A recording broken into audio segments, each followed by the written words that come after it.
Masu kallon lokaci ya kai mu kawo muku wasannin safiya akan shirinmu na Tsarin Safiya. A while ago, it was Bash da Khadija Kubra Kailani suka gabatar muku da labarai da ke cikin takardu na jaridu a daidai wannan lokaci dai kamar yadda na faɗa lokaci ya kai mu kawo muku wasannin safiya akan wannan shiri. Muna shiga cikin fannin wasanni ne ko me ya faɗo shi mu kawo muku tare da Abdulmanan Mukhtar zan yi wannan da safin nan muna ko lafiya tashi lafiya ko tashi lafiya odogu bana alright yau cikin batutuwa ne da za mu duba Arthur Folk sun part ways with Linda shi dan wasa na aka Folk da aka san shi da suna Linda Ntange Ntange however you pronounce it, but then Folk sun sanar da cewa kamar they are parting ways with this particular player that last season he was integral in that particular team now across Folk, even though they struggled last season, but then he was one of the players that suka shine cikin tawagar su yayi kokari ya zura musu kwallaye da dama. Labari da ke fitowa shine shi wannan dan wasa Folk za su part ways da shi ji bature ce part ways. What it means actually is that za a sallame shi ya wuce. Ghana's Samatex shopping up in Douala for CAF Champions League. Samatex kuma mun san suna nan suna yin atisai saboda su je su kanci shi gasar zakarun nahiya gasar cin kofin zakarun nahiya bai da kawai da aka samu we tell you what it means in Hausa. Gasar cin kofin zakarun nahiya CAF Champions League. Wai suna nan suna training domin su iya su je su halarci wannan gasa a madadin Ghana. Samatex dai mun san su suka lashi gasar cin kofin gasar premier na Ghana gasar premier na Ghana su suka lashi kakar wasa da ta wuce, saboda haka suna da gurbi na shiga cikin gasar cin kofin nahiya inda muna magana gade suna nan suna kasar Douala wurin suke suna training saboda su yi kokari su je su wato wakilci kasar Ghana a cikin gasar cin kofin nahiya. Then of course only the best will manage Kobiman da muka sani inda Gini da Accra Folk suka yi wurin atisai wurin shakatawan 'yan wasa da ke Kobiman na birnin Ankara sun sanar da cewa kamar magoyan baya na nuna damun bacin rai kan yadda Ghana muke manage ababa na more rayuwa kamar wannan facility mai ban sha'awa da Tugbe a Fede a jagoran shi aka gina wannan aka sa kuɗi ba kuɗin wasa ba a Kobiman. Wai shin idan ya zo wurin manajin shi gyare-gyaren wurin kada ya zo ya bata kamar yadda an ka saba yi nan kasar nan ya dayi ji su wai shi wannan facility din da aka gina wai don Accra Folk ta samu ci gaba a cikin harkokinta, wai ba da doki a sa annun wanda bai yi aiki ba ne, da doki a ba wanda ya yi aiki ne, sabida ko da yaushe ana maintaining shi, ana mishi maintenance don kada ya lalace ya zama abin banza. Wanga zance Dr. Iyawo Tamaklo politics kadan wasanni gadan politics kadan wasanni yau ka gan shi yana suka yana yi ma Akufo-Addo sun kunne ya yi ma Akufo-Addo sun kunne ya yi ma Bawumia sun kunne ya kare shi ce shi MPP ne.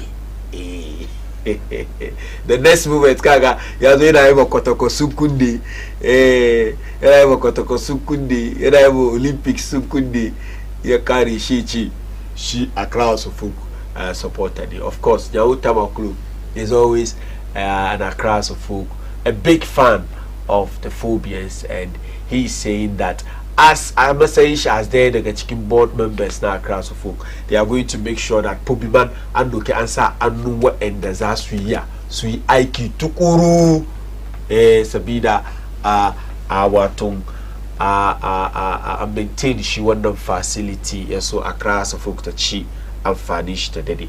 Idan muka shiga cikin kasashen waje kuma Ibrahim Usman dan wasa da kasar Ghana mai suna Ibrahim Usman an tabbatar da wato shigan shi kungiyar wasan kullum Feyenoord a kan aro kenan ya shiga wannan kungiya. Abdulmanan Mukhtar ya haskaka kan wannan labari. Haka din Manchester United sun gaya ma midfielder dan kasar Denmark mai suna Christian Eriksen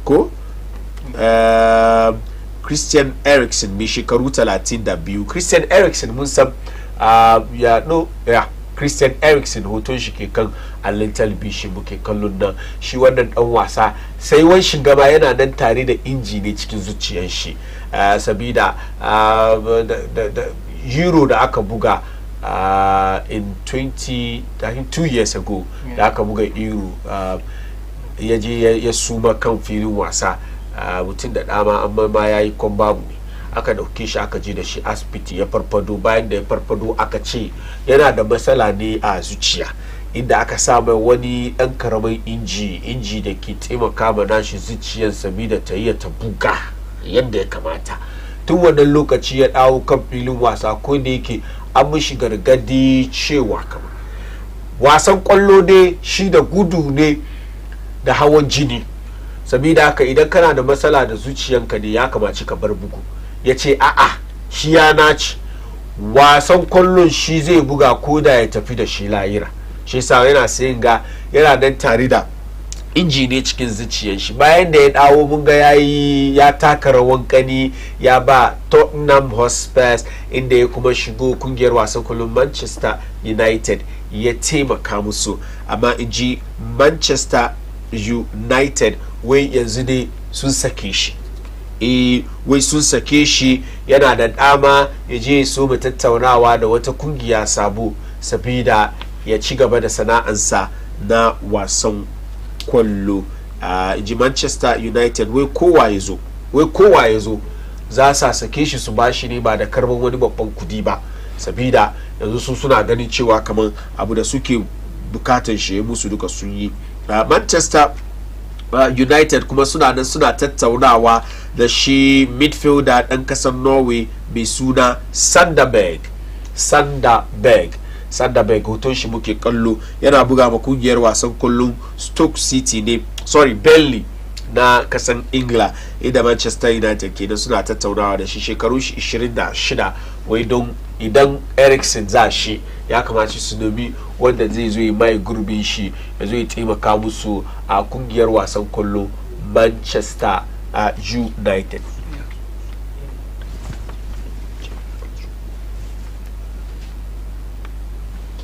So labari kenan da ya fito wurin Manchester United dangane da 'yan wasa. Well, quickly Abdulmanan Musuma mu shiga cikin stories. The first story has to do with Accra Suffolk in the Scopart twist. Linda Ntange ka shiga cikin story nan kadan. Malam fari Linda Ntange da yazo a Suffolk nan ka duba first season shi ya buga 29 match. Da ya buga 29 matches nan, out of 29 ya ci 4 goals. Da ya ci 4 goals nan kuma in ka duba previous season ne zo nan ya buga 22 matches she 22 goals. That's last previous season ne wuce. Ganuba performance in Linda Ntange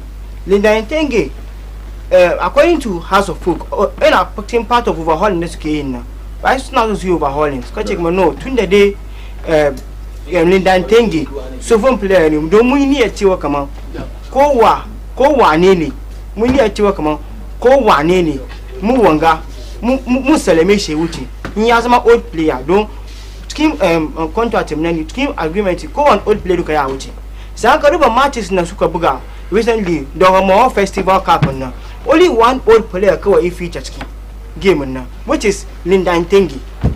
Isa suka ce kuma no ne mu koro kowa da ya kamata mu part with the Linda Ntange shi mai amma ya mu da kokari when they have to unka duba cikin magana House of Folk na kuma basu dina wannan but is it something good that the team like you need experience at least? Yes. The team Yasuki Salaman Kuoni Sofofin players. I don't see Linda Ntange to be a Sofo.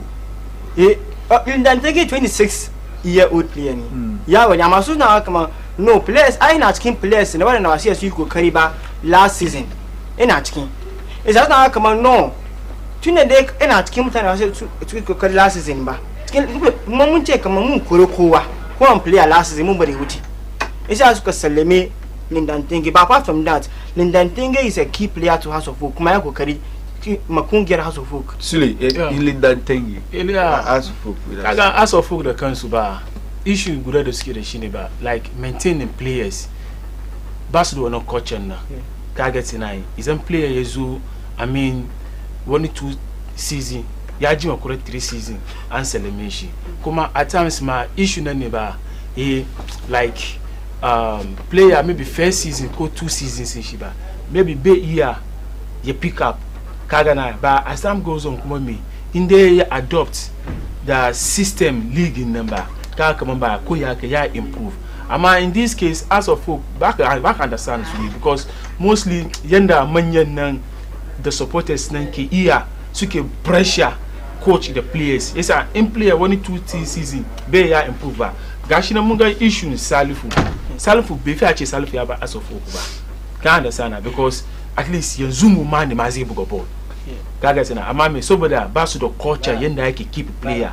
A da day karshe me ya faru sun salame shi ya wuce. Kaga tina shi sa House of Folk in tinga dai ban wish an bar ya wuce da sauri ba.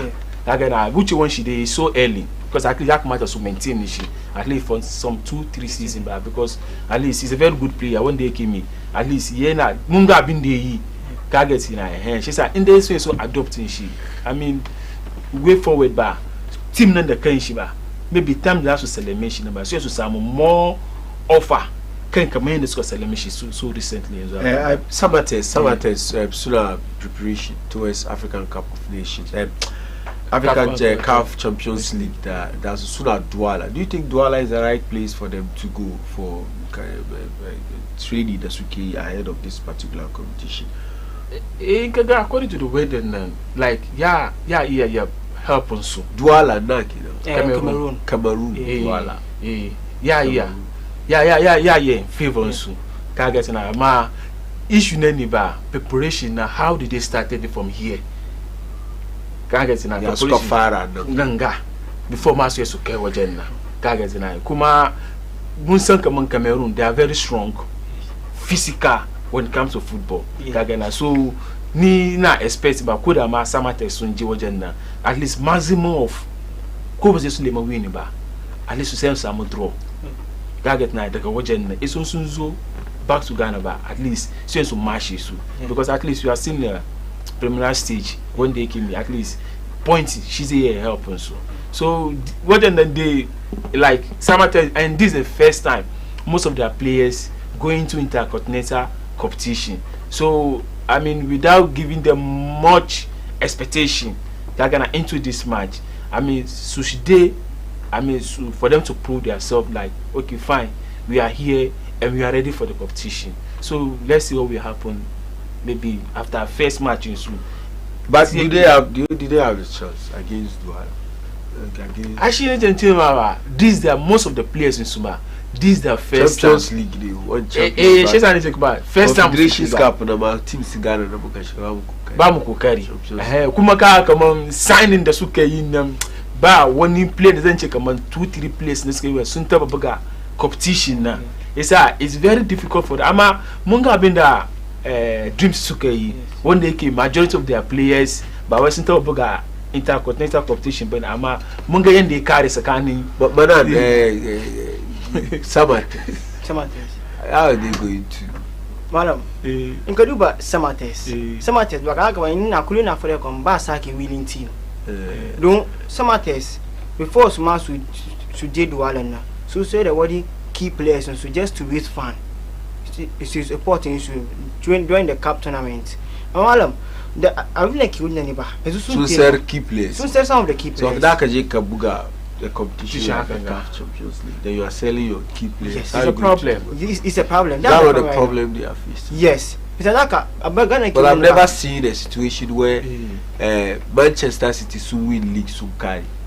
Then they are that's what she got chicken the next season. So some can also win league, they'll play in the Champions League. Instead of them to strengthen their team, then they are selling the Kellen Allans, the Erling Haalands, the De Bruyne's, the Bernardo Silvas, the Fofodis, then they are selling them, and they will say when they go they will do it. How is that possible? It's never possible.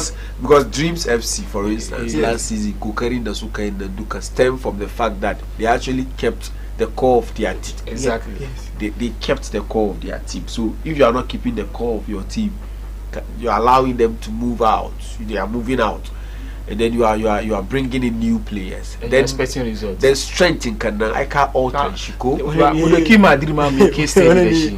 Let's use Madrid as a case study. Last season, Madrid scored the Champions League. Going into this season, they went for the best. The best. Mbappe guy, she can get a Super Cup. We saw.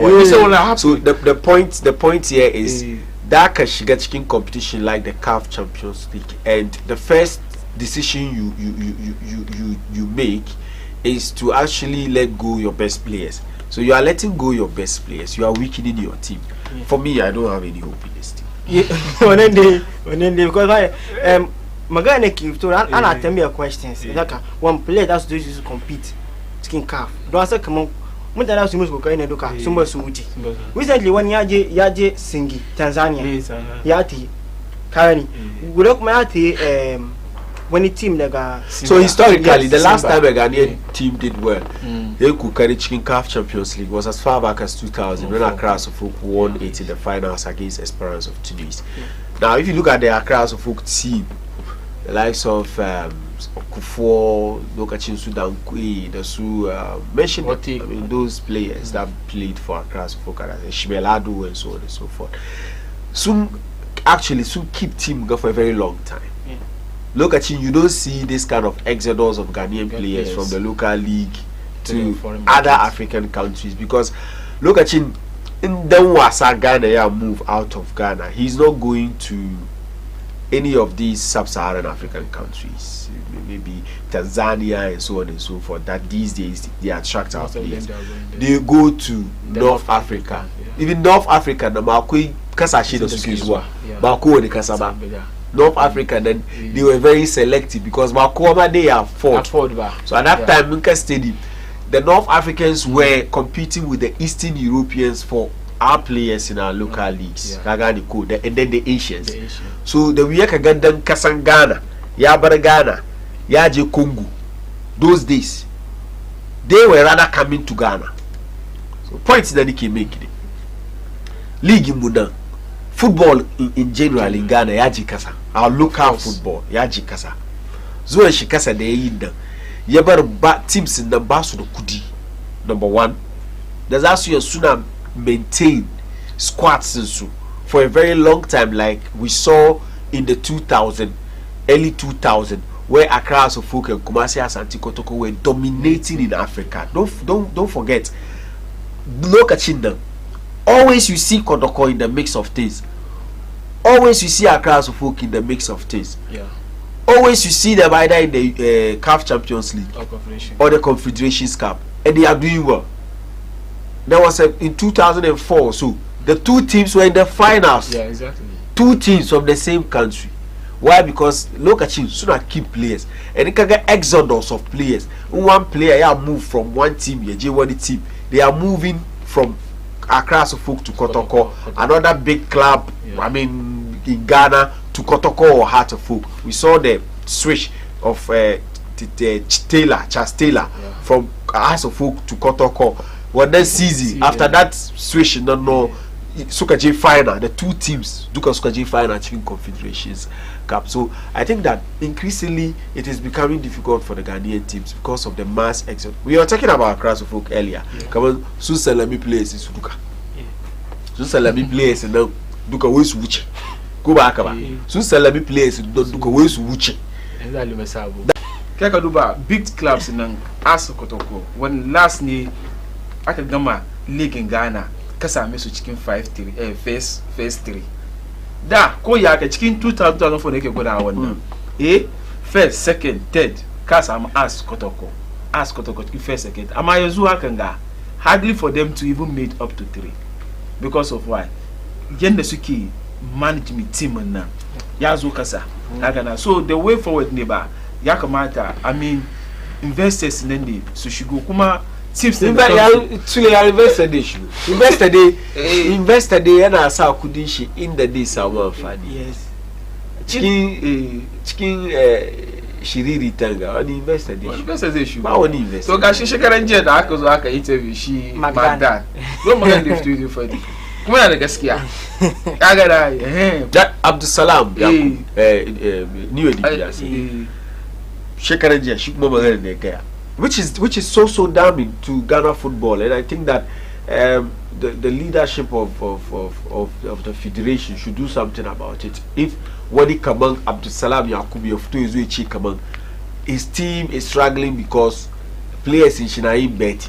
Imagine players in Shinaim betting, so the team is struggling. That's the reason why Tunda Suka Sauka lower division they are unable to come up.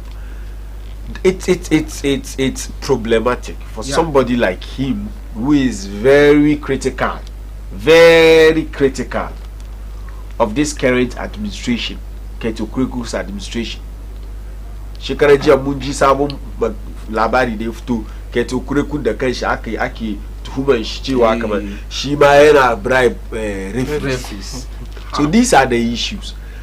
In kai kana yin haka the likes of TP Mazembe, the likes of Mamelodi Sundowns, the likes of Simba. Okay, they will do well because you can't compare with them. They are doing the right thing. And we are not doing the right thing. Let's move from that away from that and look at the Pobiman story where Yawun Tamakolo is saying that Zasu Kafa Tawaga the Suka Sang left and right is to manage the Pobiman facility for Accra as a folk. Abdul Bana. Malaka Duba Zaka, Accra as a folk, Sunji Asutari.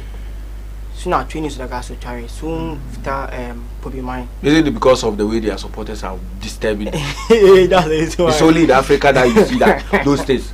That supporters don't know that sometimes you have to leave your team for them to do their training. I mean, we've been watching Cobham, Carrington, La Masia, those training grounds for these European clubs. You don't see supporters there. You don't see them there. You don't even come near. The supporters will only come special occasions, maybe, and also Sumas will feel how the training, and that one they don't let them come to the training grounds. And maybe soon at all of these teams soon at the mini stadiums. Chelsea now the Nasu, United now the Nasu, mostly these stadiums Canada she matters to them okay. So soon as soon you want up supporters to Gani, which is not an official game. Wouldn't squeeze Ajayi, Shazo Gani. Coco Park and then the country, if it is Stamford Bridge, those you want the session can allow supporters those to do that. I'm away training grounds in that training grounds, but allow supporters now. So continue. Bedaka, it's not training soon. According to now we come on. We Ghana Sugira. So we in the next 10 years, as we can cook one up. You know, sure Ghana with a very good improvement. Come on, I've been as of Ghana be Tebaganiba. Okay. I can fadi. Come on, Munjite Mungaji. We Ghana, I've been as Ghana be Tebaganiba. From Bataba in Tikasan Ghana ba. It's a Ghana Sugira, young house of folk. From our waste 90% and carry for your mind. From our mind was not the 2 hostel, not academic place. 2 hotels, that's with the Kwana. From a 2 hotels in Okuma, Snada, Uji can must we map players, academic players, now must we trainings. Now see the bump from the senior players in Akane Fadi. And that can wait, so not promise. Come the next season that should go now. House of Folk, Maduba, an expectation for House of Folk. That can now automatically for it. Okay. About the management of the facility. Yes. Oh yeah, she that's probably took me after the day I oh kaga ni shi na shi ya cire zuciyar shi yayi ya bayar kaga tana amma as to ya za ya maintain shi kaga tana ayiya a ci amfani abin da ake so an ci amfani shi that is an issue ko team nan da kanshi ma ya ake manage team nan balantana a zo a ce kamar like infrastructure na za zo a manage kai imagine kaman abin da bai infrastructure nan ba team nan da kansu ba su da kwazo da za su ce kamar za su ajiye irin wani abu hakan ga kaga sai su da kansu suna da issue su manyan nan da kansu na as da kansu suna da issue ban ma bai ba kama mai kaman like an doki a sashi an incompetent person saboda me alakan da yake tsakanin wani da wani an doki abin a sa an shi in dai kuma yanda za su yi abin nan kenan abin da suka je ga bai kai 10 years amma malam fai akwai ne ta makulu kana kamar stadium nan su da kansu da su take care of it amma da shi su lemin private companies no ki su ba private company initially that was the agreement amma soon na kaman in ka duba various pitches like be kai yaga a long over the bata it's as not kaman soon na it's in their own best position surika stadium na aka so gani in the surika the issue ne gara lemin private company and you can say no private company no as a focus itself is a private maybe soon it will be a consortium to look at it but then let's move away from that story. Christian Eriksen. Time will be okay, but I really want us to talk about this story. Career she as a footballer. Because he has Manchester United. We subashi dabayaye, but Manchester United. Looking at the fact that when you kulili de kamashi. Naga Manchester United must you carry, of course, the square keep push because Christian Eriksen is like a risk. Yeah. Because when the kid masala zuciya shi sai aka sa mai inji na zuciya saboda inji ne ya regulate zuciyar nan da kyau sabida abin da ya faru da ya je su kan filin wasa mutum da dama ma ana ga kamar ya hero mutum da dama ma ana ga kamar ba zai ya continue career shi as a footballer but then he bounced back, he came back. Of course muga ya je was it Sheffield United, from Sheffield United yazo Tottenham Hotspur, then Manchester United. Do you think the time is due for him to actually hang up his boots? Oh, looking at the health condition sheet, to me, considering his age, Nina Akaman, the right thing at 32. He's also feeling that there is a lot of football left in him. Of course, ama kuma risk tare da shi. Target in back a government she the one day the possession lapia because at 32 still muna samu place at 34 because na bugopo ama wasu kuma of course wasu kuma suna su retire at a very before my 30 ma wasu na retire isa shi number health condition shi dai ne kawai ya zama mai matsala amma ba ka number Eriksen like player ne wanda yake mai at his prime kaga tana mun ga inda ya buga shi da Croatia mun ga irin kokarin da ya musu kuma da yake Tottenham kuma mun ga kokarin da su even though ma da yazo Manchester midfield yake bugu. Okay, he moved from Sheffield to Manchester. Tottenham was a team he was playing before he moved to Italy. Italy. So he was with Inter Milan actually when that particular incident happened. Then after the incident, Inter suka second she Sheffield scored Ukeshi. After Sheffield, there's Manchester United. Yes, to me the Nakaman in the day at least hang bootish. Yeah, because at least nice. Because player the one day me know about last season ma be some match playing time daga Manchester ba ka get nai kuma in ka kama matches in da ya buga be samu full time na bugawa kaga na play kuma da baka samu full time kana bugawa ba kana zama bed ne kan team ka because expectation yanda abin da yake so ka zo a biya ka kake yi nan ba samu irin shi ne muka samu muke gani shi party da Arsenal because Arsenal kaman ba ana biyan shi babban kudi amma bai na baya babban kudi sai nina kaman abinda Manchester suka duba kenan suna kaman no ya kamata abin ya wuce Christian you always remind me of Rafael Jamina wanda kwanakin bayan da ya mutu shi kuma ta kan wannan anya shi kuma shi na da heart problem shi ya maska. aka ce mai ya bari the difference between him and Christian Eriksen is that Christian Eriksen had an engine, a small this chipped or yaki kiransu yana da inji. Let me just speak the Hausa because turanci be no answer by machine, a small machine by his heart. So machine then can regulate heart now because answer heart she dey yana da rauni, so yana da machine jikin heart shi. That's the main reason why he's still playing. So she da Rafael Jaminan now they are two different. Rafael Jaminan shi an ce ya bar bugu ba, Christian Eriksen ba ce ya bar bugu ba, an ce ya yi buga. But it is his choice. I mean, to say that okay, I want to take this risk and continue playing. Do you think that well, football at 32 they in player 32 we career she carry?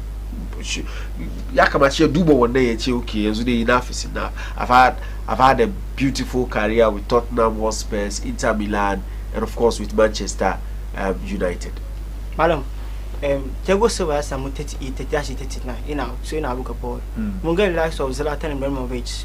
He retired at the age of 40. Yeah. Pepe recently retired at the age of 41. The oldest player to ever Cristiano Ronaldo. Got Messi, man. Yeah. 38. So, madam, Uncle Duba, now take him on. How old they did They are you. Bagani, in 33 years, man. But Uncle Duba, now take him on. To me, no. Don't get 32 sometimes. You are coming to your peak. That's the end of a football career. Football career ends. These days, the Wakasamu players masu kaunan wasan suke, so they want to continue. They want to keep playing, not because of money, but because maybe they think that they are indeed professional footballers and they want to continue with their career up until they are. Gangan jikin su ya ce musu kaman babu kuma. Don't you think that she gangan jikin shi ya ga mai kaman ya kamaci ya bari your heart? Because this our whole body is our heart. Wala gaskiya don ka duba United ma na soro. Kan me ce suna soro. Da yazo Manchester United ya buga 72 matches. Out of 72, ka duba last season ya buga 28. Yeah. 2018 out of 28, 14 ya start. The rest ne duka ne de buga, so they have to from bench. So they when you raise them on use substitute. But ina sa jama ba usage so but Ten Hag na suru. Ma don in ka duba player kamar Eriksen with this problem na ce kamar already ya tun samu maybe ya tun samu so na within abin da ya tun samu. Everybody knows Christian Eriksen, especially the Danish team. I mean, he's like a god when it comes to the national team. Yeah, my post is shiga cikin maybe coaching staff. Yes. Ko maybe one official, manya official ma ya isa won Nike. Ama is going to is a risk for. Okay, so that's a verdict from Abdul Manan Mukhtar. It's a risk for him. Saboda karancin lokaci gobe insha Allah akan shirin mu na cibiyar wasanni da karfe 10:30 da safe mun kasance wannan tawaga no za mu kasance. Don't forget tomorrow the English Premier League is kicking. They are starting tomorrow. Of course, Chelsea is coming face to face against Manchester City this weekend. That is it. The English Premier League be guaranteed of a tough match, a big match, a pulsating encounter every week in that particular league. Of course, go be kan cibiyar wasanni za mu zama mu tattauna akan waɗannan wato stories batutuwa da dama da sauran leagues da ake bugu a duniya. A lot of the leagues will start next week, but then this week it is the biggest, the English Premier League, right here on Bina TV tomorrow at 10:30 a.m. Cibiyar wasanni wannan da sauran batutuwa dai na wasanni insha Allah mun zamna mu tattauna tare da Sulaimana Audu da kuma Abdul Manan Mukhtar kamar yadda suka taimaka mini akan wannan shiri na wasannin safiya da muka kawo muku a MCR. Akwai Dani da Courage, sa'annan kuma Simon ya taimaka tukunan shi mai kusa da mashinin MCR da kanshi of Dominic mun gode a kore executive producer Rashida tun da safe Bash sarkin zango ya soma shi da Khadijatu Kubra Kainani buga kawo muku wannan waton karu na Tsarin Safiya kamun dai mu hadu da yamma akan shiri na ma'auni ku kasance da Baina TV always connected to your world.